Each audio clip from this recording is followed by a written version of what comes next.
King of my life, I crown thee now. Thine shall the glory be,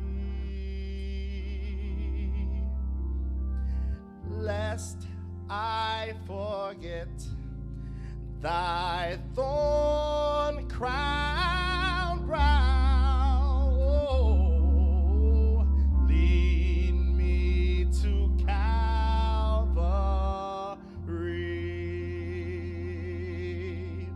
Oh, lest I forget Gethsemane.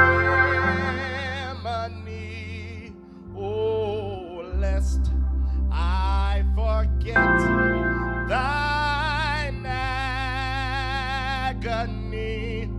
Oh, lest I forget thy love for me. Yeah.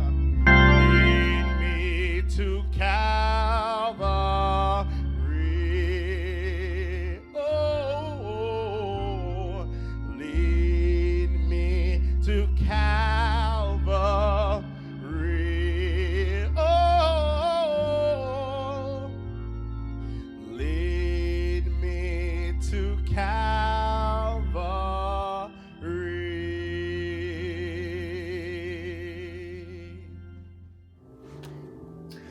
Good day, friends, and thank you for joining us on this, our Monday, Thursday edition of our Holy Week meditations, our daily meditations entitled Lead Me to Calvary. And it's Monday, Thursday, and it's on this day during the week of the Passion of our Lord Jesus, where he and his disciples shared in what is known as the Last Supper, which in our tradition is considered the institution of the Holy Eucharist, or the Lord's table of communion, because Jesus makes the command that whenever this particular ritual is realized, from henceforth, that it should be in remembrance of him. They gather together, and John makes a point to note that he loved them to the end. And it's at this Last Supper that while they're eating, Jesus took a loaf of bread, and after blessing it, he broke it and gave it to his friends and said, "Take, eat. This is my body." Likewise, he took the cup, and after giving thanks, he said to them, "Drink from it, all of you, for this is the blood of the covenant, which is poured out for the remissions of sins." And I like what the old King James passage says. I can hear my father quoting this as we celebrated the Lord's table as a child. He would say, "But I say unto you, I will not drink henceforth from the fruit of the vine until that day when I drink it new with you in my Father's kingdom." And while at the table, Jesus interrupts the conversation and awkwardly, randomly, and boldly shares, "One of you are going to betray me." Awe-stricken, each one of them are looking around at the table, trying to gauge who would be the culprit. They speak up and, in an inquisitive fashion, say, "Surely not I." Jesus says, "The one who dipped their hand into the bowl with me, he will betray me." And then, friends, that hit dog begins to bark because Judas speaks up and says, "Surely not I, Rabbi." Jesus responds, "You have said so."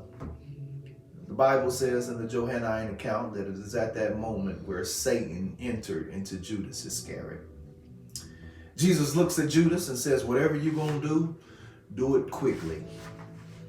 Jesus then gets up from the table. He takes off his outer robe and he puts on a towel around him, and he begins to pour water into a basin, and he begins to individually wash his disciples' feet.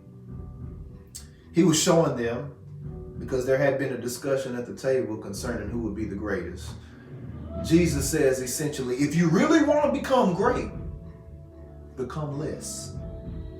He teaches them that true righteousness, true greatness rather, comes from selfless serving.